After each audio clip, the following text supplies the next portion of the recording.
Ассаламу алейкум туугандар, кандайсыздар? Назарыңыздарда кайрадан эле Базары жок каналы. Бүгүн 14 февраль 2023 жыл мен Бишкек шаарынын батыш тарабы Нала Павловка Алтын Ордонон сиздерге бир срочно сатылган үй көргөзмөкчүмүн. Ошол азыр баруу жолун түшүндүрөйүн. Мен турган жер Фрунзе көчөсү жана Гоголя көчөсү кесилишинде турам, Алтын Ордонун кире беришинде.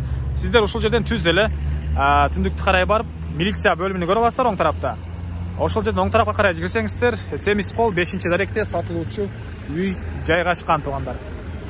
199 маршрутка ошол тарапка чейин бара аласыздар. Жана бул жерден шаардын бурч-бурчуна көптөгөн маршруткалар өтөт туугандар. Кудай берген Дордой Моторс базарлары деле анча деле алыс эмес бул үйдөн, Алтын Ордо конушунан. Анда эмесе мен сатылуучу үйгө карай жол алдым. Сиздер лайктан басып өз оюңуздарды комментарийге жазып туруңуздар туугандар. Мынакей туугандар, келүү жолун түшүндүргөнчө бүгүнкү чыгыштагы сатылуучу үйгө да жетип келип калдым. Бул үйүбүздүн көчө тараптан көрүнүшү. Бул жакта мынакей көрүп тургансыздардай көчө тараптан жана участокты тегерентей бийик кылып пескаблок менен забор кылынган, темирден болгон дарбаза. Эң эле түштүк чек арасы, түндүк чек арасы бул забор бүткөн жерге чейин, эң эле түштүк чек арасы бул кошунанын сары заборуна чейин болуп калат. Жалпысынан жердин аянты кызыл киптебинде 5 соток.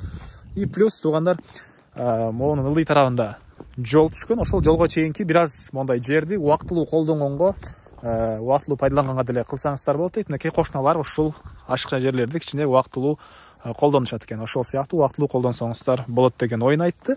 Кызыл киттебинде мына ушул жерге чейин 5 соток туугандар. Эми андан ары эмне маалымат? Мектеби туугандар Киркамстромго жана бул жакта Чыңгыз Айтматовдун гимназиясына жакын. Ошол жака барышат балдар. Садиктер, частный садиктер бар туугандар. Бул райондун көрүнүшү. Мынакей келсеңиздер деле өзүңүздөр байкап көрсөңүздөр болот. Мына район тынч, кошуналар деле жакшы дейт туугандар. Суу, таза суу да бар, жана плюс скважина деле бар экен.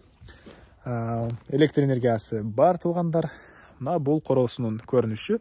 Бул жакта узун туурасы 13-кө 11 болгон фундамент. Анан бул жакта узун туурасы 8-ге 8 болгон мондай времянка деле бар туугандар. Времянка 2 бөлмөлүү, анан бери жагында пескаблок менен мондай прихожка, душ ванна карашот алынган бөлмө кошулган. Бул 2 бөлмөлүү времянка туугандар толук түрдө бышкан кирпич. Бул жакта фундаментти көрүп турасыздар, бийиктиги 1 метрге жакын бийиктикте куюлган, чоң мынакей көп эле бөлмөлүү үй карашот алыныптыр. Негизинен бул фундаменттин деле кире бериш тарабы бул пескаблоктон салынган прихожка кирип, андан бул коридорго чыгып, анан калган бөлмөлөргө кирип кете алат экен. Ошондо ал жакты прихожка деп эсептесек 1, 2, 3, 4, 5 бөлмө деп эсептесе болот экен бул жагын. Коридордон сырткары прихожка, анан душ ванна карашот алынган бөлмөлөр ал жакта калып калат. Жана 2 бөлмөлүү времянка. Үйдүн тышкы тарабында жаткан мынакей бул үйдүн чыгыш түштүк төрүндө. Кошуналар менен болгон чек ара, көчө тараптар баары мондай бийик забор. Андан ары бул жакта мынакей көрүп тургансыздардай тепкичтер. Бул жер прихожка болуп, бул жак душ ванна. Анан бул жерден эшик кылынып, бул чоң үйгө кирип кетет экен. Негизи план боюнча түз кирсеңиздер времянкага кирип кете аласыздар. Азыр времянканын ички тарабын көргөзөйүн. Киргенде эле мондай бир бөлмө туугандар мынакей.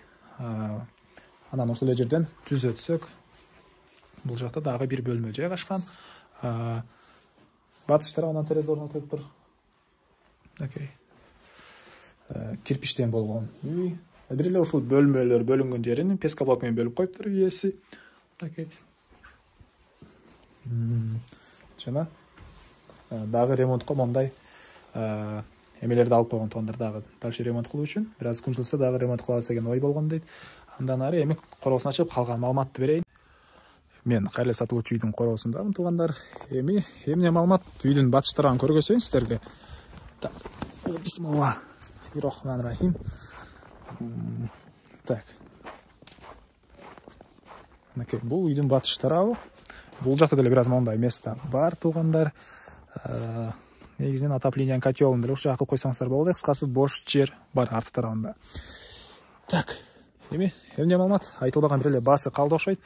Бул үйдүн баасы туугандар $23,000 деп атышат. Сүйлөшүү болот. Эсин номери менен экранга калтырам, звонок кылып сүйлөшүп көрүңүздөр. Сүйлөшүү болот.